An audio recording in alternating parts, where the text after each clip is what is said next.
1849, Dr. Allard Flagg moved into his new home, the Hermitage on Murrells Inlet, South Carolina. He soon invited his widowed mother and 16-year-old sister, Alice, to live with him.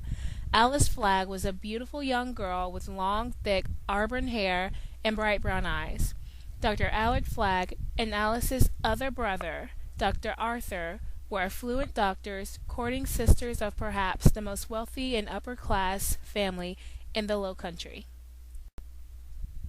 While on a shopping trip in town, Alice met a young lumberman, and over the next few months they fell deeply in love. The young man came to call on Miss Alice at the Hermitage one day, but was met by Dr. Flagg in the garden. After speaking with the man for some time, Dr. Flagg realized the man's low station and qualities, and sent him away before he could speak with Alice. Outraged by her brother's treatment of her beau, Alice agreed to meet the man in secret, and they soon became engaged. When Dr. Flagg saw the plain gold band on Alice's finger, he demanded Alice return it and forget about the young man. He wished her to find a young suitor who was of their social stature. Alice agreed to return the ring, but instead hung it on a ribbon and secreted it around her neck beneath her dress. To help Alice forget her young man, Dr. Flagg sent Alice away to boarding school in Charleston. Alice had loved Murrells Inlet and disliked everything about the elite high-born society of Charleston.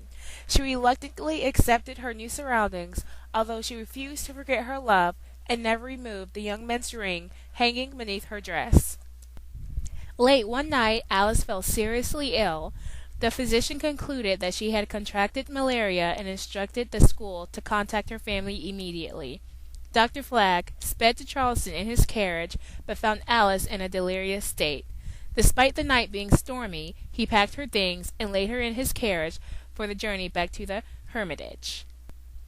When the girl was lifted from the carriage, Dr. Flagg found that she was much worse. She drifted in and out of consciousness all night long, often clutching her chest where she knew her young man's ring still hung. By morning, Alice could not fight the illness, and she fell silent and died.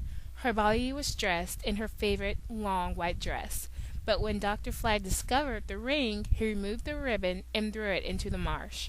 Alice was buried at All Saints Cemetery near Pawleys Island. A plain marble slab covers her grave. The engraving on the stone consists of only one word: Alice. Although more than 150 years have passed, the ghost of Alice Flagg is still occasionally seen in her lovely white dress, coming in and out of the front door of the Hermitage, and walking the grounds at All Saints Cemetery. Whether she's seen at the house or the cemetery, she's always clutching one hand to her chest, hoping her ring will be returned. The report of the ghost of this young girl walking the Salt Marsh graveyard, searching for her ring, brings many romantics to the site. Visitors often bring flowers and small tokens of remembrance in hope of contacting Alice and calming her heart-sick soul.